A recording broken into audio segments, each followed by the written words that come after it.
कांग्रेस के नेता राहुल गांधी की दोहरी नागरिकता को लेकर बड़ी खबर सामने आई है। कांग्रेस के नेता राहुल गांधी ब्रिटिश नागरिकता के मामले में सवालों के घेरे में हैं।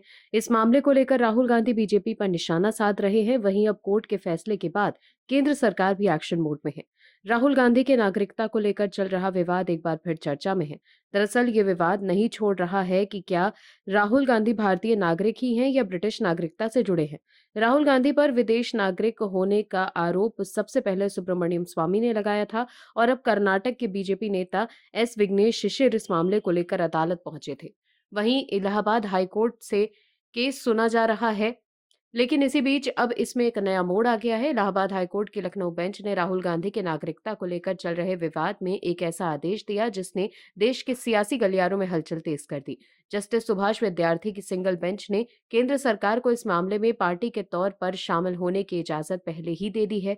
वहीं अब इस मामले को लेकर सुनवाई हो रही है। क्या है खबर, बताते हैं आपको इस रिपोर्ट में।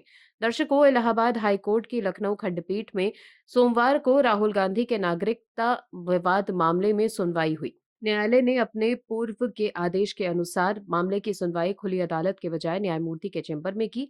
अगली सुनवाई के लिए 15 अप्रैल की तारीख तय की गई है। केंद्र सरकार द्वारा मामले को संवेदनशील बताए जाने के बाद सुनवाई न्यायालय चैम्बर में ही की गई।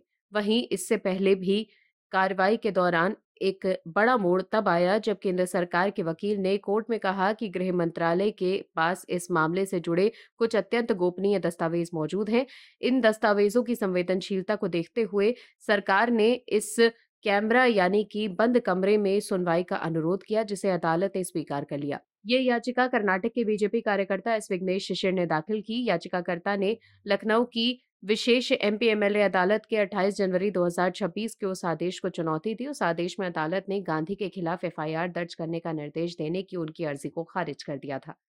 याचिकाकर्ता ने राहुल गांधी के खिलाफ एफआईआर दर्ज करने और मामले की विस्तृत जांच करने की मांग की। उन्होंने गांधी पर भारतीय नागरिक संहिता, पासपोर्ट अधिनियम और ऑफिशियल सीक्रेट्स एक्ट की विभिन्न धाराओं के तहत गंभीर आरोप लगाए हैं। वहीं इससे पहले की सुनवाई में उच्च न्यायालय ने केंद्र सरकार से राहुल गांधी की कथित ब्रिटिश नागरिकता संबंधी शिकायत पर की गई कार्रवाई की जानकारी मांगी थी। साथ ही गृह मंत्रालय से संबंधित अभिलेख भी तलब किए गए थे, जिन्हें अदालत में पेश कर जांचा गया। इलाहाबाद हाईकोर्ट की लखनऊ बेंच में चल रहे इस मामले में अब कोर्ट का रुख काफी कड़ा नजर आ रहा है।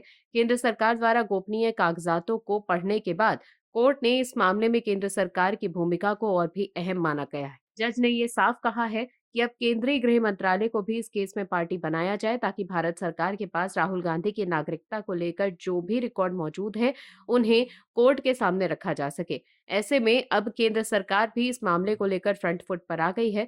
दर्शकों, 5 राज्यों में होने वाले विधानसभा चुनावों के बीच विदेशी नागरिकता को लेकर विवाद चल रहा है। असम विधानसभा चुनाव से ठीक पहले कांग्रेस ने सीएम हेमंत बिस्वा शर्मा की पत्नी रेणुका भुइया शर्मा के पास 3 विदेशी पासपोर्ट होने के साथ-साथ कई आरोप लगाए हैं। कांग्रेस नेता पवन खेड़ा ने आरोप लगाया है कि उनकी पत्नी के पास दुबई में प्रॉपर्टी और अमेरिका में कंपनी है। वहीं इन आरोपों पर सीएम हेमंत बिस्वा शर्मा ने कांग्रेस को उनकी असलियत दिखा दी है। सीएम बिस्वा शर्मा ने कांग्रेस को इन दावों को गलत बताते हुए कानूनी कार्रवाई करने की जानकारी दी और कहा कि ऐसे मामलों में आईपीसी की धारा 420 और 478 के तहत कार्रवाई होती है। उन्होंने कांग्रेस के दावों का भी पर्दाफाश किया। सीएम हेमंत बिस्वा शर्मा ने कहा कि रिसर्च के दौरान उन्होंने पाया कि पवन खेड़ा की प्रेस कॉन्फ्रेंस का पूरा मटेरियल एक पाकिस्तानी सोशल मीडिया ग्रुप ने दिया था। ऐसे में इस मामले में भी कांग्रेस बैकफुट पर आ गई है।